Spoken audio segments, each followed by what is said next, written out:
All the esteemed fairy masters want to claim me. A system notification said, sustained fatal fire attribute spiritual energy damage, fire attribute spiritual energy resistance 100. A system notification said, sustained fatal fire attribute spiritual energy damage, fire attribute spiritual energy resistance 100. A system notification said, sustained fatal fire attribute spiritual energy damage, fire attribute spiritual energy resistance 100. A system notification said, acquired physique, fire poison tyrant body. When attacked by any fire attribute spiritual energy, damage will be significantly reduced. A system notification said, sustained fatal fire attribute spiritual energy damage, fire attribute spiritual energy resistance 100. A system notification said, sustained fatal fire attribute spiritual energy damage, fire attribute spiritual energy resistance 100. It was clear to Xiao Nan that the curse system's reversed benefits were far too overwhelming for him. He could feel the strain, as it had completely exceeded what his body could endure. He threw the stone back inside the chest and quickly closed it.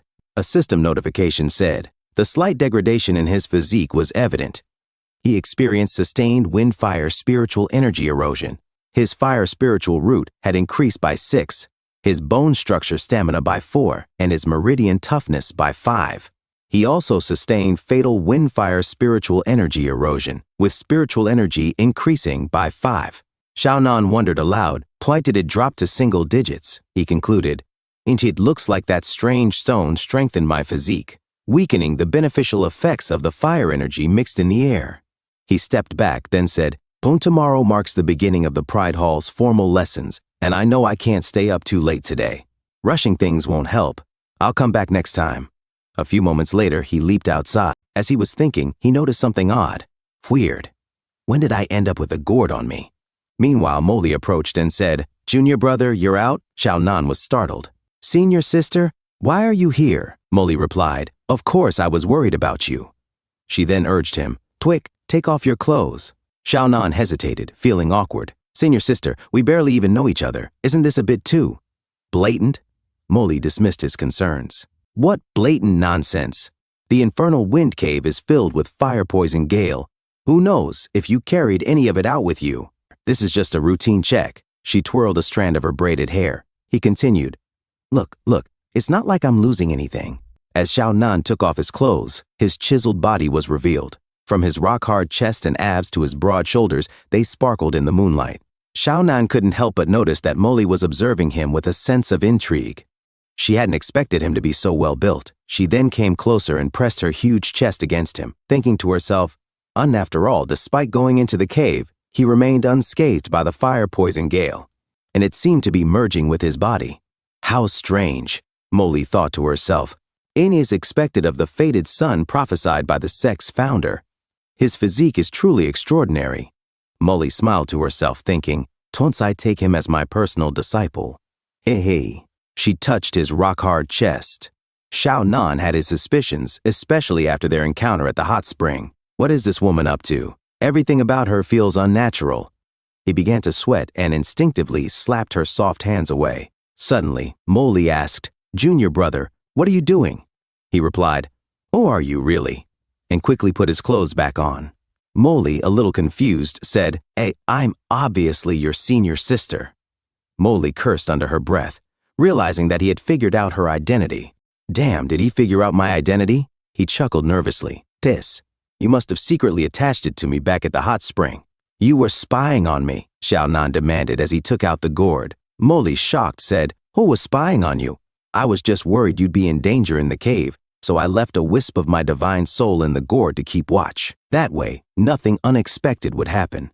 She then ordered, Well, now that you're out, hurry up and return the gourd to me. Xiao Nan, skeptical, asked, Oh, really? This thing isn't for surveillance? As he played with the tip of the gourd, fiddling with it, suddenly Molly felt intense pleasure at the tip of her chest. Molly's whole body trembled in pleasure as she endured the feeling. Xiao Nan, confused, said, Senior sister, what's wrong? Are you feeling unwell? Molly said, It's nothing. Since you're fine, just give me back the gourd, as she tried to get the gourd from Xiao Nan. Suddenly, he teased her and pulled the gourd away. He then pinched the tip of the gourd violently and fiddled with it like there was no tomorrow. She became flustered as she felt intense pleasure all over her body, trembling and shouting, "Hey!" She tried to warn him, "Brat, don't randomly touch that gourd. There's a trace of my divine soul in it. Every time you fiddle with it, it's like I'm being stroked all over." Xiao Nan raised an eyebrow. "And senior sister, just be honest. What exactly are your intentions toward me?" Molly sighed, realizing that she could no longer pretend. "Fine, I don't have the strength to argue. Come closer, I'll whisper it to you."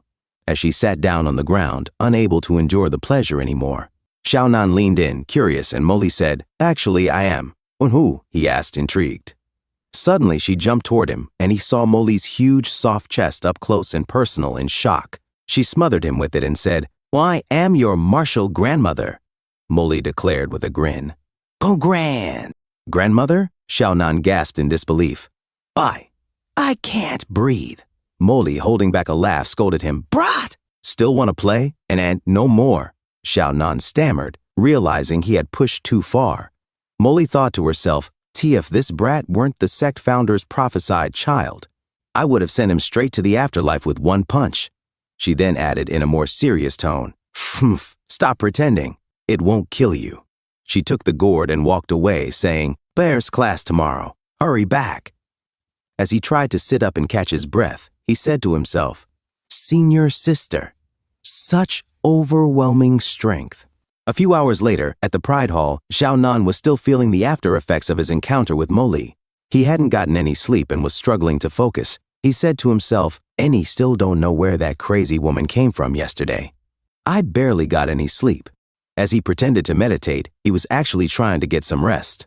A system notification said, "Idling cultivation spiritual energy 5. Another system notification said, "Idling cultivation spiritual energy." The instructor who greeted him was serious in demeanor. "Welcome to Pride Hall. I am one of the instructors overseeing this month's examination. You may call me Instructor Niu." They all shouted, "Instructor Niu, good day." The instructor continued, "The path of cultivation requires talent, intelligence, perseverance, and luck. None can be lacking. On today, I will begin by teaching you the elemental counterplay of a cultivator's spiritual energy." But before the lesson could continue, Instructor Niu's attention shifted to a student in the back. "Xiao Nan, sleeping in my class, do you have a problem with my teaching?" Xiao Nan groggily replied, "No, not at all. I think it's great." "Instructor Niu, don't sell yourself short. Please continue," he said to himself. "I just need to slack off to learn properly." Qian Duo, at the back, said, "In trash will always be trash." Sleeping during such an important lesson. Do you think you can slack off in Pride Hall just because the sect approved your admission? Istless mud can't be sculpted into anything. You belong in Grassroot Hall. Get lost already." As the lesson continued, Instructor Niu muttered to himself, Good. Very good. So arrogant. Today, I'll make sure you understand the gap between you and others. Pride Hall is no place for slackers like you." Thanks for tuning in. I truly appreciate each and every one of you who took the time to watch this video. Don't forget to hit that like button and subscribe for more content like this. If you enjoyed what you saw, consider sharing my videos or channel with your friends who might also enjoy it. Your support means the world to me and helps my channel grow. Let's keep this community thriving together. Until next time, see you in the next video.